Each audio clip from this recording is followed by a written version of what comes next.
Good evening, Patriots. This is Praying Medic, and this is my QAnon broadcast for Tuesday, September 8th. Welcome to the broadcast. Those of you who are following along at home, you can find Q posts on a number of different websites, including QAnon.pub, QAlerts.app, QAG.news, and QAnon.news. If you're looking for information on Q, you might want to check out my book, Calm Before the Storm. It is book 1 in the Q Chronicles series. Book 1 covers the early months of Q's operation. I talk quite a bit about Barack Obama and the Iran deal, Hillary Clinton and the Clinton Foundation. There's a chapter on Saudi Arabia. We talk about NSA, Admiral Rogers, General Flynn. There's a chapter on game theory. There's also a glossary in the back of the book that has over 500 abbreviations, acronyms, agencies, people, terms, and symbols that you might not be familiar with that Q uses in his operation. Those symbols are decoded to the best of my ability. Calm Before the Storm is available on both Amazon and Barnes & Noble. This afternoon, Q posted about the connections between the modern-day organization Antifa and its forerunner from the 1930s. Antifa, the anti-fascist organization from the 1930s, was a paramilitary organization that was connected to Germany's Communist Party, or KDP. In the early 1930s, Germany's Communist Party was led by Ernst Thälmann, who was a disciple of Joseph Stalin. Thälmann was fiercely loyal to the Soviet government, and the Soviet government controlled and funded both the German Communist Party and Antifa. At the time, at least the way that anti-fascists saw it, fascism was used interchangeably with capitalism, and both of those terms were antithetical to Soviet-style communism. So we're really talking about the difference between communism and capitalism. And in Europe and in Asia at that time, the big fight was between Soviet-style communism and other forms of socialism. So the anti-fascist term that Antifa used was really just the party line of Stalinists. Although Germany's Communist Party and Antifa opposed all German fascist parties, they sometimes worked in unison with the Nazi Party. They sometimes used Nazi or nationalist slogans to appeal to the left wing of that party. Like Benito Mussolini in Italy, Adolf Hitler's rise to power in Germany was aided by his band of thugs called the SA, or Stormtroopers, who intimidated their opponents through the use of violence. Q posted a link to this Britannica article. The tactics of Hitler's brown shirts are very similar to those used by modern-day Antifa, as a lot of people have pointed out, including A.F. Branco in this cartoon. All right, so here's today's first Q post. It's a bit long. I'll read it. Over here on the right, we have the Antifa 1933 paramilitary wing of the Communist German Party on the left, and then we've got the modern-day Antifa logo on the right. So Q writes, history repeats itself today regarding irregular warfare, regarding tactics deployed versus America. Compare and contrast then versus now. There's a link to that Britannica article we just looked at. Then, methods of violent intimidation deployed by the SA, Stormtroopers. Now, methods of violent intimidation deployed by Antifa. Then, battles raged in the streets, book burning, flag burning, destruction, hate, anti-police, etc. Now, battles raging in the streets, controlled by Democrat Party sympathizers, anti-republic. Then, physical assaults of political opponents. Now, physical assaults of political opponents. Then, voter intimidation in national and local elections. Coming 11.3. Then, project anti-fascist platform, but in reality, conform, obey, strong-arm tactics deployed to silence opposing views. Now, Antifa projects an anti-fascist platform, but in reality, they insist on conformity, obedience. They use strong-arm tactics deployed to silence opposing views. Then, radical anti-capitalistic platform, socialism. Now, radical anti-capitalistic platform, socialism push. Antifa really is an anti-capitalist ideology. They want anarchy, and they want hardcore communism. Really is what they endorse. Then force economic destruction as a recruiting division tactic to drive enlistment rate. Now, Democrat Party governors and mayors close states, forcing economic hardships due to COVID-19. Then the stormtroopers carried out unchecked street violence against Jews and Nazi opponents. Now, Democrat governors and mayors are carrying out unchecked, deliberate, non-prosecution orders, 24-hour release of Antifa rioters who are arrested and involved in street violence, block-by-block takeovers.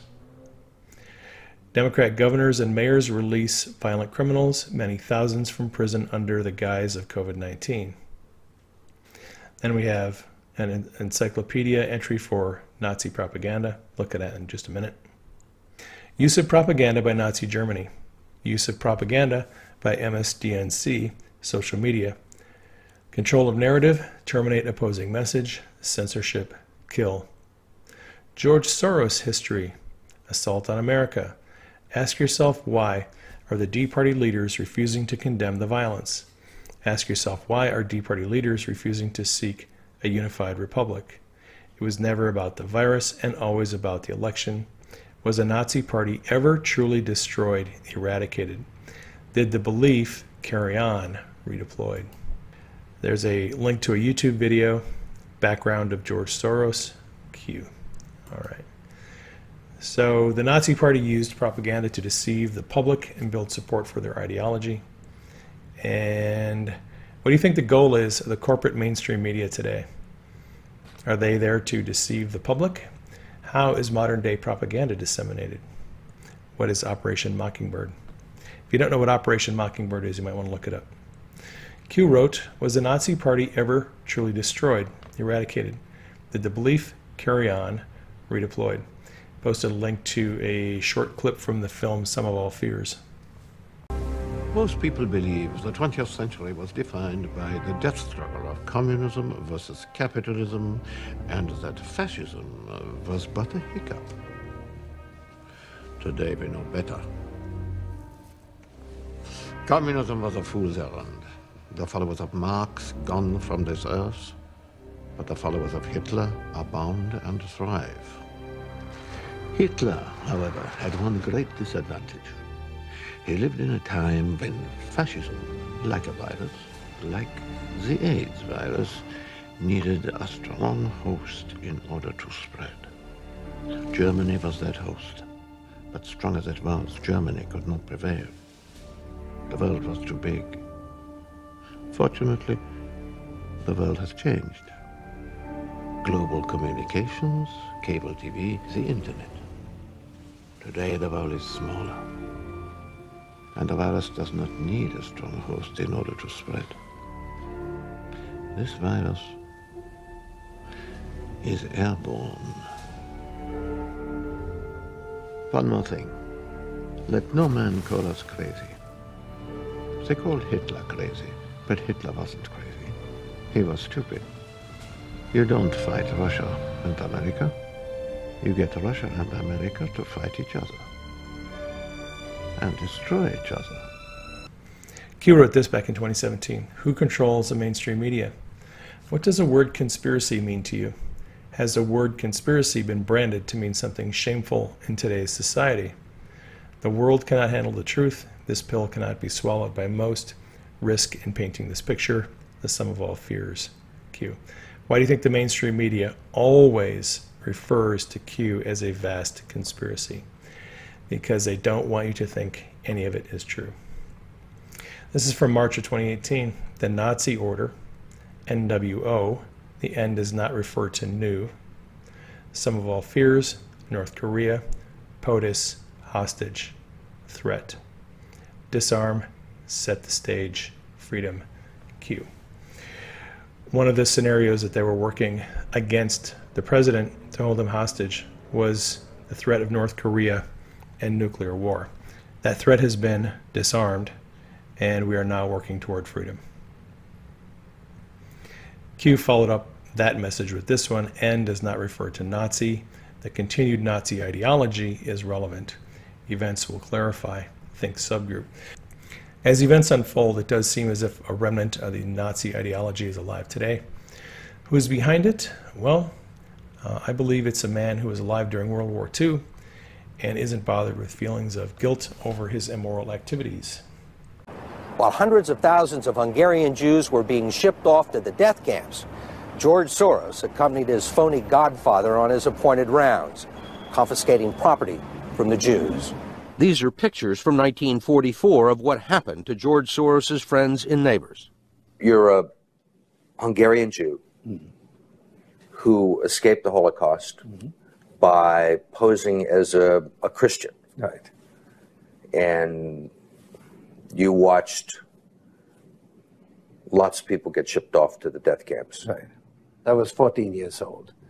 And I would say that that's when my character was made. My understanding is that you went out with this protector of yours who swore that you were his adopted godson. Yes, yes.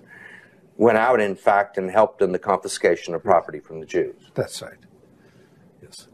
I mean, that sounds like an experience that would send lots of people to the psychiatric couch for many, many years.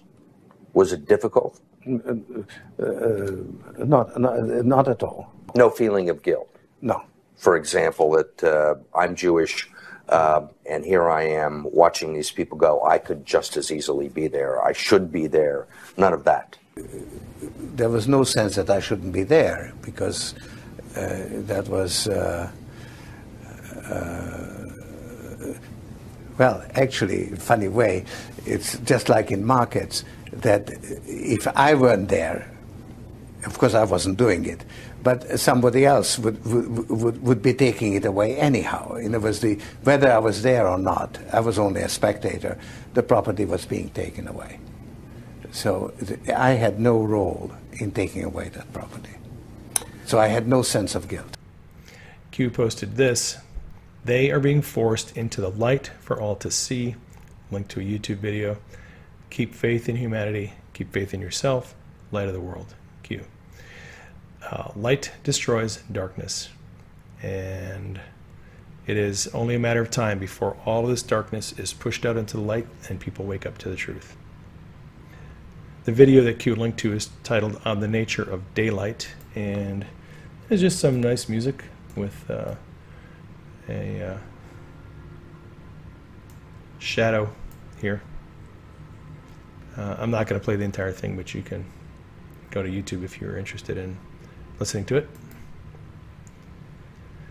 All right, compare the words of President Trump here with the words of Q in the next post. President Trump tweeted out on September 6th, the Democrats, together with corrupt fake news media, have launched a massive disinformation campaign, the likes of which has never been seen before. They will say anything like their recent lies about me and the military and hope that it sticks, but MAGA gets it. We certainly do get it. Now, this was from Q, May 31st. You are witnessing the greatest coordinated disinformation campaign to ever be launched against the American people. Information warfare, infiltration versus invasion, insurgency, irregular warfare, Democrat efforts to regain power, Q. Today, Q added digital soldiers, hashtag fight back, loyalists, patriots, where we go one, we go all, Q. And Anon said we are kicking digital ass here. We certainly are. I'm doing everything I can to make sure that we are kicking some butt against the lies of the mainstream media. Q responded, modern day midnight riders. There is a reason why they are fighting hard to censor and defame you. Q. They are expending all these resources and all this ammunition against us because we are winning the battle. They wouldn't bother with us if we weren't having an impact. That gets us caught up to Q for today. If this message has encouraged you, you might want to subscribe to my channel. Thank you for supporting me on Patreon. If you would like to support me on Patreon, the link to my Patreon page is in the description box. The link to my book, Calm Before the Storm, is also in the description box. Please keep me and Denise in prayer. Keep the president in prayer. Keep Q and the team in prayer. Keep the military and the Secret Service in prayer. I love you all. Take care, and I will catch you on the next broadcast.